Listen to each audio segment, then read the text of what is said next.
estamos de volta com Devocional Intimidade. Nós vamos agora para o nosso tema da semana. E o tema que nós estamos estudando é Marcados por Deus.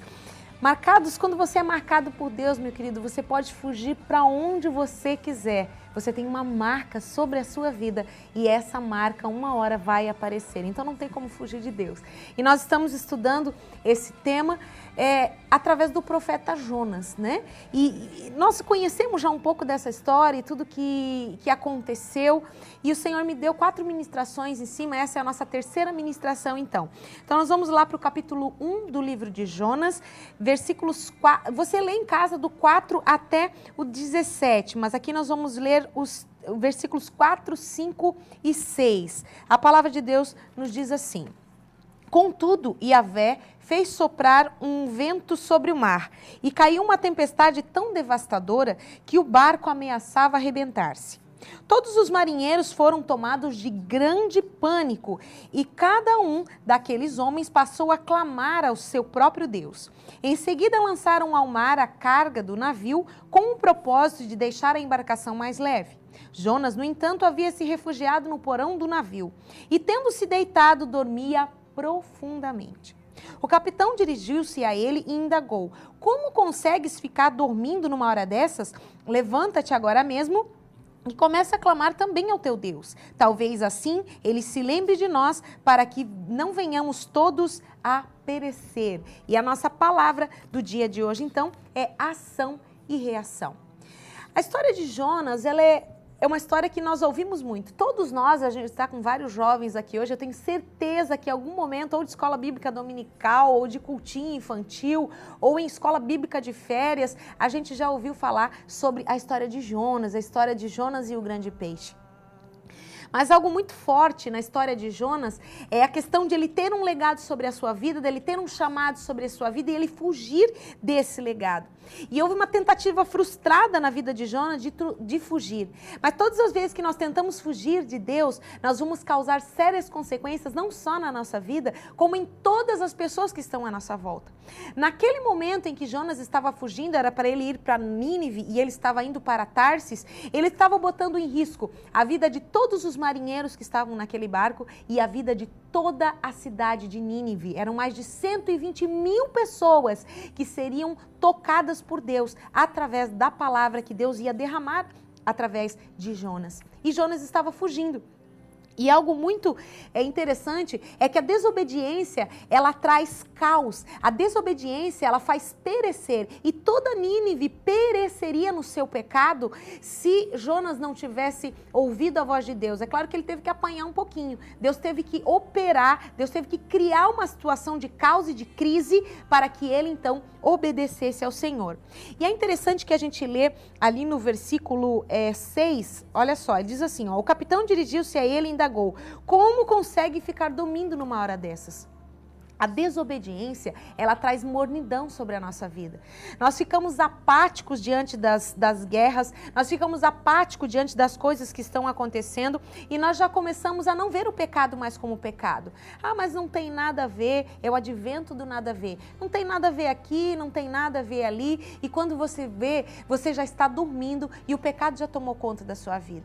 E você vai botar a aparecer a sua vida e a vida das pessoas que estão à sua volta. E isso é muito claro na palavra de Jonas. Nós nos tornamos insensíveis, apáticos com as pessoas e com as circunstâncias à nossa volta. A tempestade era tão forte que aquele grande navio já estava quase se quebrando e aqueles marinheiros que temiam, cada um ao seu Deus, mas tinham um temor. Eles começaram a ficar desesperados.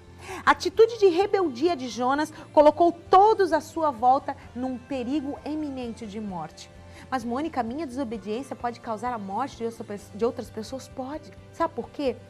Quem sabe o seu amigo, a sua amiga, o seu vizinho, nós estamos com muitos jovens aqui hoje, eles têm a responsabilidade de levar a verdade de Deus através das suas vidas na sua escola, no shopping, aonde quer que for, exalando a vida de Deus através de nós, porque o nosso testemunho muitas vezes fala mais até do que as nossas palavras. A minha decisão de obedecer a Deus salva a vida de muitas pessoas.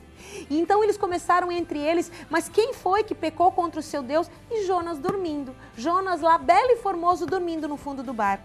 Mas quando ele foi incomodado, eu não coloquei esse versículo na tela, mas lá no versículo 10, do 11 para frente ali, ele diz assim, eles dizem, como é que você consegue dormir numa hora dessas? O que você fez contra o seu Deus para que nós estejamos sendo abatidos dessa forma? Aí Jonas disse assim, ó, me jogue no mar, porque se vocês me jogarem no mar, a tempestade vai passar. E aqueles homens, eles tinham temor a Deus, muito mais temor do que até o próprio Jonas, que estava fugindo de Deus naquele momento. Sabe por quê?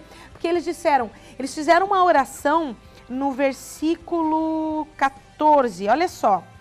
Por isso suplicaram a Yahvé, nestes termos, ó Senhor, eis que nós te rogamos, não nos deixe morrer por conta da vida deste homem, e que não nos culpes pelo sangue inocente, porque tu, ó Yahvé, fizeste como te aprouve fazer. E eles então lançaram, mas eles já pediram perdão a Deus de antemão por estar lançando Jonas no mar.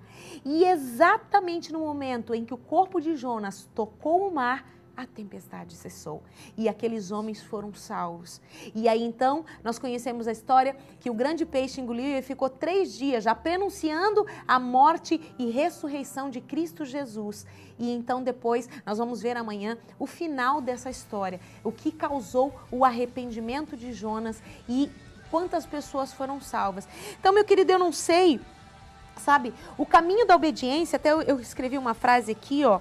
Aqueles homens, quando eles temeram a Deus, eles reconheceram a grandeza e a soberana vontade de Deus. E o caminho da obediência cessa as turbulências que nos leva para onde devemos ir na presença de Deus.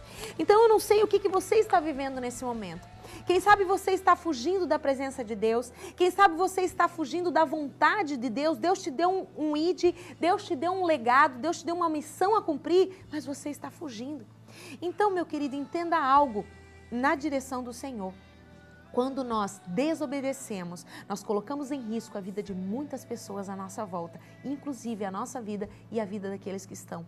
Nós estamos vivendo os últimos dias da igreja na terra e o Senhor está dizendo, me obedeça, porque eu quero te usar para levar a minha vida e a minha verdade aonde quer que for. Assim como esses jovens que estão junto conosco aqui, vão cantar um pouquinho mais para adorar o Senhor com a gente, Deus está dizendo, não importa a idade que você tem, é a minha vontade que prevalece sobre a sua vida e sobre o seu coração. Então eu quero convidar você para nós orarmos juntos nesse momento. Abra o seu coração e não tenha medo. Quem sabe você vai ter que ficar 3 dias dentro do peixe, guardado, escondido, sendo forjado pelo Senhor. Mas vai valer a pena, porque a obra de Deus vai se consolidar. Vamos orar? Vamos adorar ao Senhor nesse momento.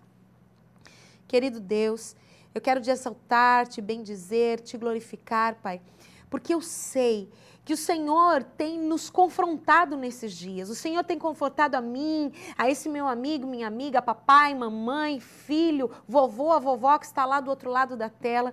Como igreja, como pessoas na face da terra, nós temos uma marca dentro do nosso coração, a marca da cruz de Cristo.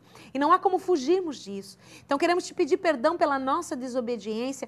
Lança-nos no mar para que cesse a tempestade e para que o teu propósito aconteça na vida de cada um de nós. Nós declaramos nesse tempo, Pai, um tempo de obediência, um tempo de rendição, um tempo, Senhor, em que nós não fugiremos, que todo o complexo do Jonas Fujão saia da nossa vida e que nós possamos empreender uma jornada rumo ao centro da sua vontade, ganhando crianças, jovens e velhos para Ti, tendo sonhos, profetizando, levando e proclamando o ano aceitável do Senhor. É isso que nós declaramos nesta manhã, juntos como igreja, para a honra e glória do nome do Senhor Jesus. Amém e amém, Jesus. Glórias ao nome do Senhor. Aleluia. É bom demais a gente saber que a gente tem uma marca, né? E eu até usei vocês, falei de vocês bastante aqui,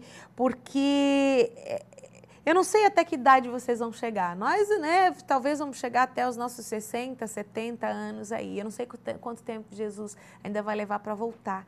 Vocês estão, né, com esse cheiro gostoso de juventude. E vocês têm uma promessa muito grande de Deus, né? Que teriam sonhos, que teriam visões e realmente levar essa palavra de Deus.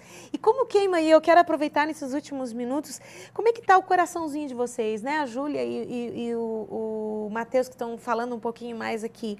O coraçãozinho de vocês nesses últimos dias. O que Deus tem ministrado no coração de vocês, Júlia? Que, sabe, muitos de nós com a nossa idade sabem a verdade. Sabem só de ouvir, não conhecem. Sabe, conhecereis a verdade e ela vos libertará. Só sabe que ela existe. Deus está ministrando com a gente bastante sobre arrependimento.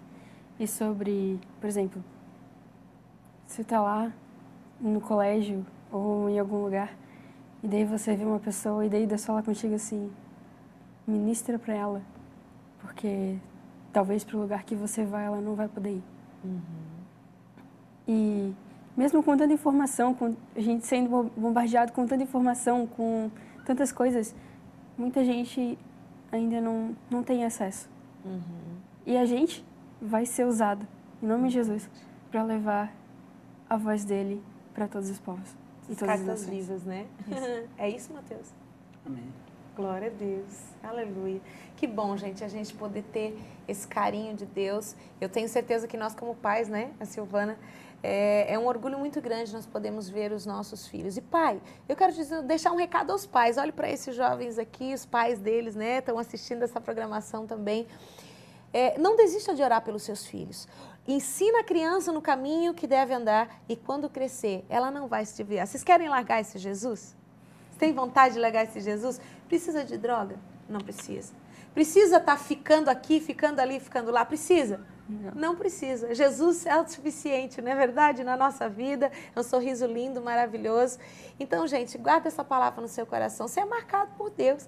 E aonde você for, essa marca vai aparecer. Então, junto com esses meninos, junto com a Júlia, nós vamos adorar o Senhor mais um pouquinho. Queria agradecer a vocês de ter vindo aqui trazer essa jovialidade, esse frescor. Que vocês guardem essa palavra sempre no coração de vocês. Amém, Júlia? Amém. Glória a Deus. A gente vai terminar agora com uma canção bem alegre, é isso? Então vamos adorar com os jovens adoradores aqui do Mevantins e guarde isso no seu coração. Não fuja, porque uma hora Deus vai te pegar de jeito. Um abração para vocês e a gente vai adorar um pouquinho mais.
A sua história